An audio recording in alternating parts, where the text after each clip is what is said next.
Maggie from the blog backtothelandliving.com, and in today's video I want to share with you our seed starting setup. So this year we decided to start our seeds indoors for the first time, and so I thought I'd share with you how we have it set up, our materials, what seeds we're starting, and just how to do it yourself if you're looking to start some seeds indoors this year. So thanks so much for being here, and let's get into the video.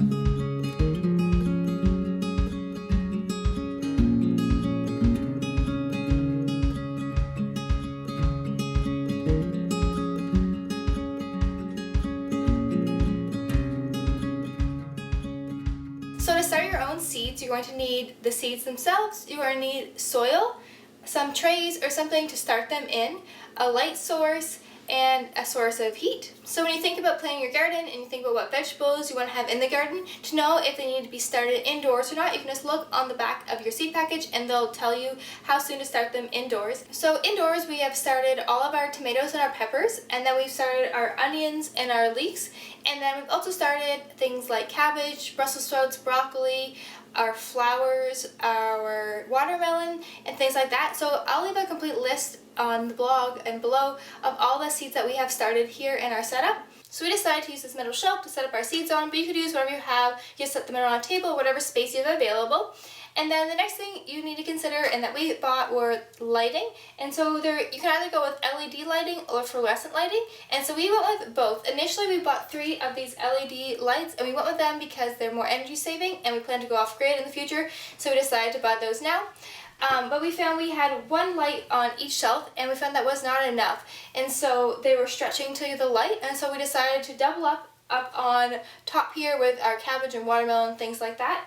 And then we still kept one on our leeks and our onions just because we were going with cost savings, and we thought we'd try this out, and we thought that it would be better for the leeks to get a bit leggy in the onions than for things that are growing fruit above the ground. And then we used this fluorescent light because we had it in our barn. It's like just a shop light, and we needed more light and we didn't want to go to the store, so we decided to use this, and it's actually working fairly well. So you can use LED or fluorescent as long as you have enough light for your vegetables. So often people will want to put them in just a bright window, and that is helpful. So usually we have this shelf over under that window there, and the natural light is assisting the artificial light, but if we just had them in a bright window, it wouldn't be enough. So if you have a really bright spot in your house, it could be helpful to put them there, but you probably will need artificial light to supplement that, or your plants will get laggy, and then when they move outdoors, they won't do as well. So you want to make sure you have enough light for your plants. So these cost about $25 for us each, and so we decided to invest a bit now, and then that will work out for us in the long term. Another thing you need to think about for your plants is the heat. So we live up here in the barn loft, and it's usually pretty cool, but since we started our seeds, we've been keeping it above 22 to 24 degrees Celsius. And so your plants need to be warm enough in order for them to germinate and also to be able to grow. And so you can buy heating mats, and often for things like tomatoes and peppers, people recommend that.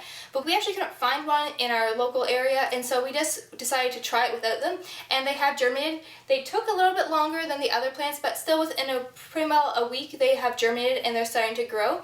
And so we haven't needed a heating mat.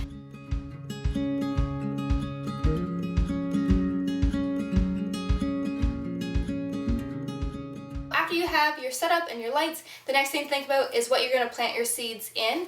And so we have 3 different setups that we've tried. You can use whatever you have available as long as you have drainage, which is really important, and you have enough space for the roots to grow. So we have up here is just a seed tray that's a plastic seed tray, and it's sitting inside of another tray that holds the water, and the tray that the seeds are directly in have a hole in the bottom, and so that the water can drain out.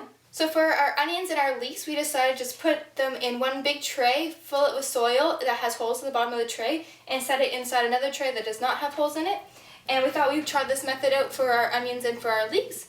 And then down here for our peppers and our tomatoes, we just put them in individual little pods that are made out of a cardboard type thing, and they have a hole in the bottom for drainage. And so we thought we'd try all 3 of these methods. They're all working well. The nice part about having a slightly larger one is that we can wait a little longer to pot them up, whereas this, they'll need to be potted up sooner. So for planting your seeds, you also are going to need some soil. And we just used a seed starting mix. It's called Pro Mix. It's an organic seed starting mix, and we just bought it because it said it was for seed starting, just to keep things simple since it's our first time doing it indoors. But you could just buy a general soil too, if that's all you have available. Just make sure that it's a nice and light soil. It's important for them to also be a well-draining soil so you don't get the roots too wet. So once you have all your supplies, you can start planting your seeds. So the first thing that I do is wet my soil in the bag, because usually the bag of soil is pretty dry and it's nice to have a nice moist soil for planting. So I wet the soil right in that bag and then put the soil into your trays or whatever you're using to plant your seeds in. And make sure not to pack it in too hard. You don't want it to be a compact soil, so just lightly fill up all of your cells. Then you can put in a little hole, and on the back of your seed pack it'll tell you how deep you should be planting them. So follow the instructions for each of the seeds, and you put a little hole in and then drop your seed in and then dust a little bit more soil on top.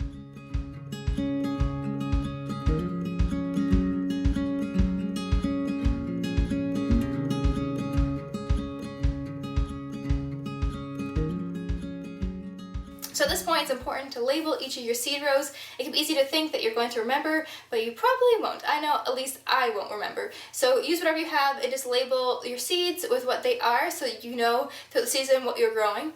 So after you have your seeds all planted, you can mist them, and this is a good way to water them before they germinate. Is just use a little spritzer and mist them, so that way you don't disturb the soil. If you pour water directly onto your seeds, it can disrupt them. So if you just give them a light misting and keep them wet that way until they germinate. After they're all misted and they're ready to go, you want to make like a little greenhouse over them with some type of plastic.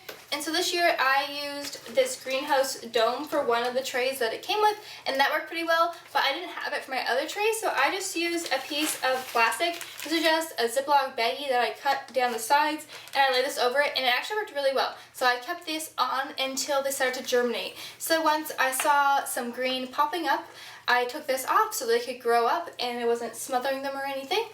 But for the dome, you could leave it on a little bit longer. And I kept misting them every day so that they stayed moist and they were able to germinate. And it will depend on the seed how long it takes to germinate. But while they're germinating, you don't need to have a light on. So until you start seeing green, you don't need to have your light on. We didn't do it and it worked fine.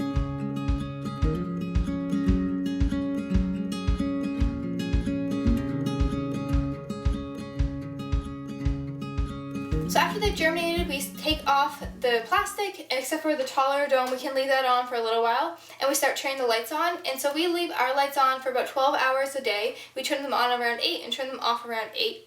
And then we also have this rack closer to the window, and that helps just for a bit more light as well. And we make sure the light is a few inches above the plants so that they don't burn the plants. You don't want them too close so they don't burn them, but you also don't want them too far away, because if the light's too far away, then they'll be growing towards the light and your plant will become laggy, which just means they get a really long stem and then they won't be as strong when they are planted outdoors. And then we change the method of watering also when they start to grow, because if you spritz them from the top, it can cause a condition called dampening off, which is when the base of the plant where it meets the soil will get really thin, and then will just fall over and your plant dies. And so we try to avoid that by watering them from below. And so watering them from below is just, we just lift up our tray and put water in the bottom tray. We just put about a 1/4 inch or less, and we don't want them to be sitting in water. So we put it in there, and then after about an hour, if we check it, and if there's still water, we take our turkey baster and just pull out the extra water, because you don't want the roots to be sitting in water. But by watering them from below, it helps avoid dampening off, and it also avoids any mold that would come. It also encourages your roots to grow deep, since the water is down below and they're growing towards the water, and that'll be a healthier plant when you put them outdoors. We are also going to be keeping an eye on them, and as they get bigger, we'll be transplanting them up so they have more space. So we'll wait till they have true leaves. So the first leaves that come out, they're the ones with the smooth edges. The true leaves, you'll notice they have a bit more of a serrated edge depending on the plant. And after it has about 2 or 3 of the true leaf sets and it's getting a bit bigger, that's when I'll transplant them to a larger container.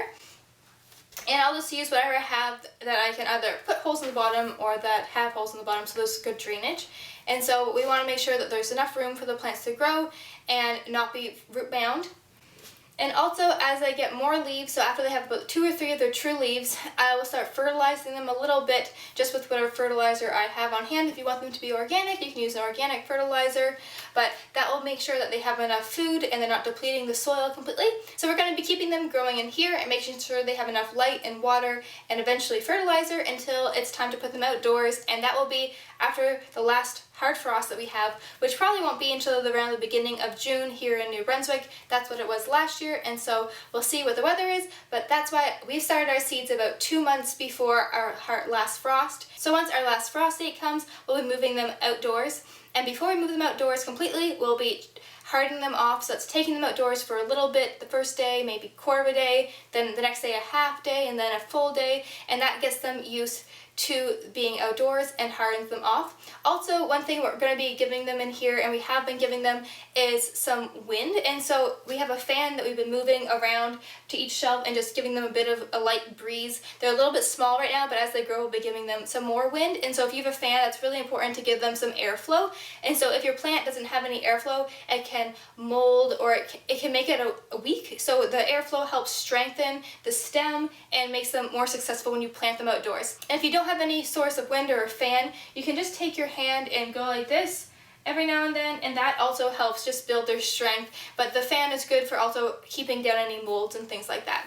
So this is the way we're at now with our plants. Eventually I'll be thinning these out and just keeping one plant per cell so that they're not competing for resources. And then the next phase will be to pot them up, and then eventually to harden them off and take them outside to our garden. And so as the growing season goes on, I'll be sharing with you our process. And so if you have any questions about growing vegetables indoors, I'd love to hear them. Let us know in the comments, and I'll try my best to answer your questions. If you have ever started your seeds indoors and you have some good information to share with us, we'd love to hear it. This is our first experience, and it's just based off the research that we have done and what we have seen working for us so far. So if you have any great info, definitely share it with us. We'd love to hear it. Thank you so much for watching. I hope that you will start some seeds, even just a few this year, to try to grow some of your own food. If you like this video and you want to see how our garden grows this year, please subscribe. We'd love to have you along. Thanks so much for being here, and I'll see you on the next one.